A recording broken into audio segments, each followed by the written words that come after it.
malestar, el obstáculo a la felicidad.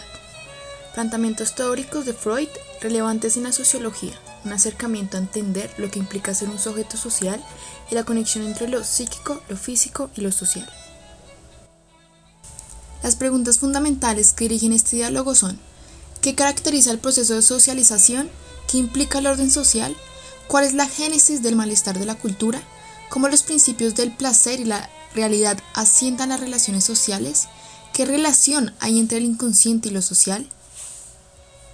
Pues bien, Freud vendrá a expresar a través de su obra El malestar de la cultura, en el cual retoma planteamientos de Nietzsche, quien se pregunta: ¿qué es la felicidad? El sentimiento de que el poder crece de una resistencia que es superada. La felicidad es el estado de ánimo que resultó de la satisfacción del deseo, del goce de lo bueno. Nietzsche. Y desde allí, Freud empieza a hilar concienzudamente el psicoanálisis con el objetivo de la cultura, la búsqueda de la felicidad, afirmando que es la única tendencia innata que identifica para que el ser humano establezca relaciones sociales, desarrollando su obra a fin del planteamiento. ¿Qué fines y propósitos de vida expresan los hombres en su propia conducta? ¿Qué esperan de la vida? ¿Qué pretenden alcanzar de ella? Es difícil equivocar la respuesta. Aspiran a la felicidad, quieren llegar a ser felices, no quieren dejar de serlo. Freud. En primer lugar, es indispensable comprender el aparato psíquico propuesto por Freud: el yo, el ello y el superyo. El yo está ligado a la resistencia inconsciente pero a la orden de la satisfacción del deseo, un mediador entre el ello y el superyo. El ello son los impulsos primarios del ser, y el superyo es la conciencia moral, sujeta ya a un esquema de internalización de normas. ¿Cuál es la relación con la búsqueda de la felicidad? Pues bien, desde la teoría freudiana del desarrollo sexual, el sujeto va constituyendo el objeto y el destino de sus pulsiones, y sus limitaciones ante la satisfacción de estos deseos. Es el proceso en el que yo media al ello y se limita por el superyo. Es importante decir aquí que los deseos no son intrínsecamente psíquicos o físicos, sino sociales, dado que las experiencias de satisfacción han tenido lugar en relación con otras personas y en su mayoría son el fruto de vínculos antiguos del sujeto con el otro. Dice Freud, el sufrimiento nos amenaza por tres lados: desde el propio cuerpo, que condenado a la decadencia y a la aniquilación, ni siquiera puede predecir de los signos de alarma que representa el dolor y la angustia; del mundo exterior, capaz de encarnizarse en nosotros con fuerzas destructoras omnipotentes e implacables; por fin de las relaciones con otros seres humanos. El sufrimiento que emana de esta última fuente quizá no sea más doloroso que cualquier otro. Entonces, ¿por qué no satisfacer el deseo si ya se ha tenido una experiencia de satisfacción antecesora? Este es el primer obstáculo que Freud indica hacia la búsqueda de la felicidad, pues en el marco del orden social el sujeto se ve reprimido por los límites que el superyo concibe, a través de la internalización de normas, proceso en el que el sujeto ha entrado en tensión y conflicto con sus deseos, y una figura de autoridad, una figura que emerge de la relación del sujeto con el exterior. Son conflictos entre querer alzar lo que se desea a pesar de las normas y querer ser querido, y a la vez implica el conflicto entre lo que el sujeto desea y lo que desearía desear. Aún así, al verse en un marco de satisfacción de una pulsión o una necesidad, el sujeto se ve forzado a aceptar inconscientemente estas normas.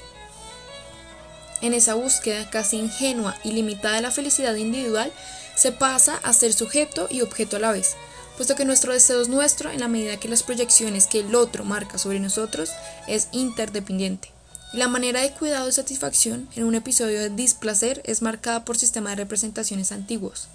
Y justo allí, en esa interdependencia, también se desarrolla la represión en la que los procesos inconscientes psíquicos retiran el conflicto de la conciencia si se es consciente de ello, e impide que los deseos se identifiquen directamente, o las normas internalizadas sean transgredidas con el fin de liberar esa tensión con el conflicto. Allí, la ambivalencia de desear y no desear son la génesis de aquellos procesos inconscientes causados por la forzada y disfrazada aceptación de las normas. Sin embargo, el sujeto, en el cauce de su individualidad, afronta desde el yo o desde el ello este conflicto de forma subjetiva, sujeta a un modo propio.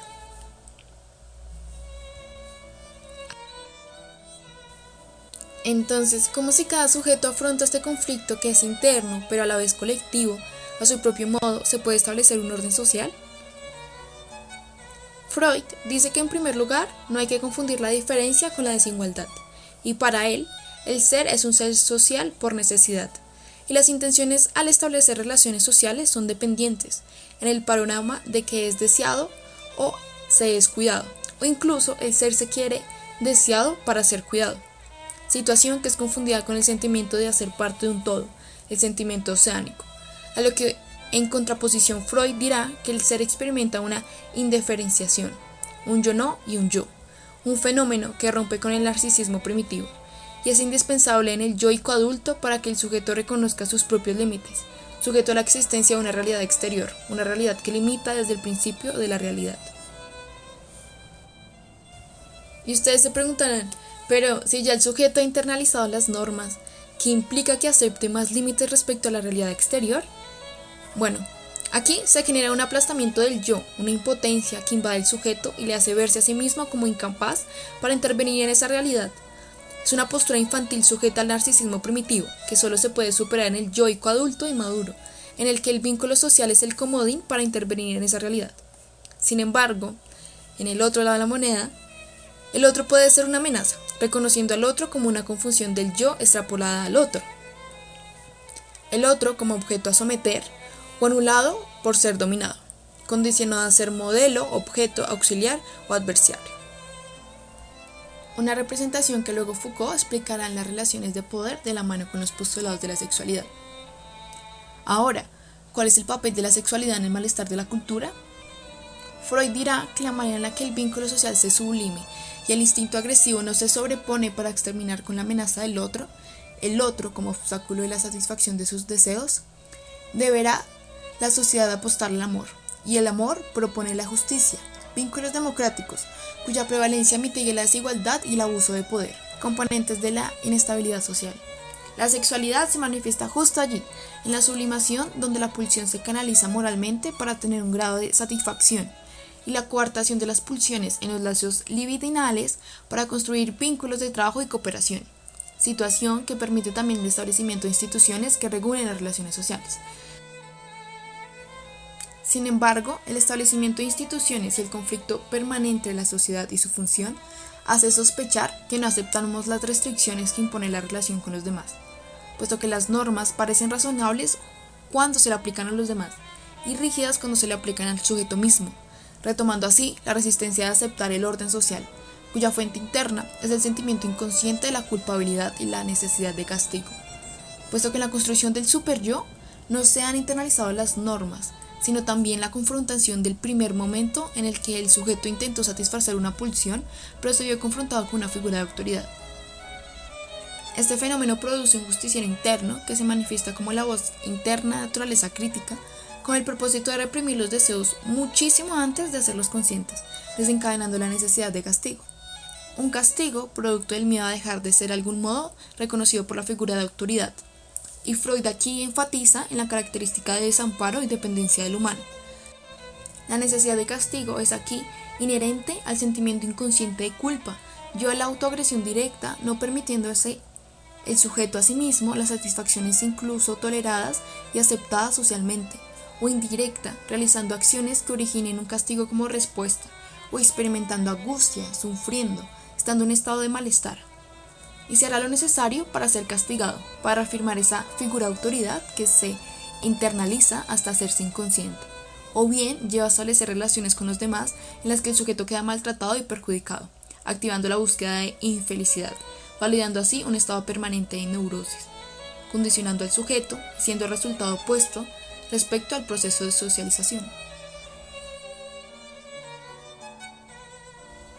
Finalmente, Freud propone la externalización del superyo infantil para ser consciente y revisable los procesos de socialización y así superar el sentimiento inconsciente de culpabilidad y la necesidad de castigo que acompaña al mismo, para no perpetuar el obstáculo de buscar la felicidad inútilmente por el camino del sufrimiento. Es entonces donde el proceso de socialización se debe apostar hacia relaciones donde prevalezca la complementariedad, la subordinación, la igualdad, a partir de la justicia y el equilibrio entre el rechazo de aquellas diferencias que niegan nuestro derecho a ser felices, a nuestra manera, respetando en relación la reciprocidad, el derecho a que el otro sea feliz a su manera. Ahora bien, ya comprendiendo que la omnipotencia, la envidia y la necesidad de castigo procedente del sentimiento inconsciente de culpa son, a nuestro entender, los principales obstáculos para alcanzar la limitada felicidad a la que el humano tiene acceso, teniendo en cuenta el hecho de admitir también el grado en que los sentimientos llegan a gobernar nuestras vidas y a deshacer la fantasía que es la razón nuestra conductora. Desde una postura de la teoría de la sexualidad, si bien Freud dice que la sexualidad es todo el rol en el que estamos involucrados a relacionarnos con otros y se vive desde una condición corporal, donde la voluntad de ejercer sexualidad es la voluntad del poder, el cual es un tipo de relación y es un tipo de práctica entre individuos, donde siempre se genera resistencia, ya que la vida es un poder en potenciación, como dijo Nietzsche. ¿Cómo ejercer el poder sin alinear el sujeto, no convertirle en un sujeto sujetado? ¿Cómo garantizar la libertad que mitigue la neurosis? ¿Cómo garantizar una justicia en pro de la socialización, la democracia y la libertad? ¿Cómo mantener la igualdad en medio de las libertades individuales?